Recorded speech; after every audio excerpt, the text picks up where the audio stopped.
দেখুন, আমরা সর্বপ্রথম আমি সমস্ত ত্রিপুরাবাসীকে কেয়ার পূজা উপলক্ষে হার্দিক অভিনন্দন শুভেচ্ছা জানাতে চাই।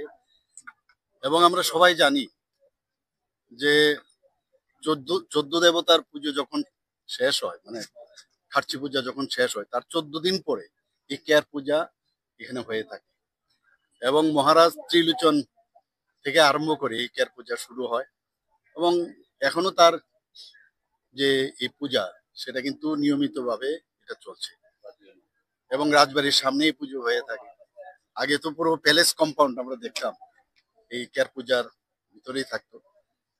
এবং এই কেয়ার পূজা উপলক্ষে যে মুলি বাসকে তারা প্রতিকৃতি করে এখানে পুজো হয়। আজকে যারা চন্তায়, যারা ওখানে 14 দেবতার বাড়িতে পুজো দেন, যে পুরোহিত তাদের চন্তায় বলা হয়, তারাও এখানে এসছে, তাদের আশীর্বাদ আমরা নিলাম।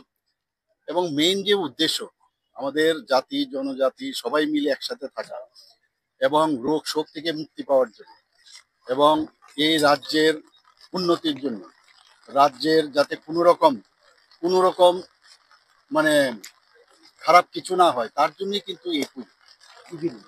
এবং এই ধরনের এভিল যে এলিমেন্ট আছে তারা যাতে কোনো অবস্থায় মানুষের ক্ষতি না করতে পারে, বিশেষ করে যারা মহামারী রোগ ইত্যাদি হয় সেইভাবে মানুষ বাঁচতে পারে, ভালো থাকতে পারে, তার জন্য এই পুজো, মঙ্গল কামনার জন্যই এটা পুজো হয়ে থাকে।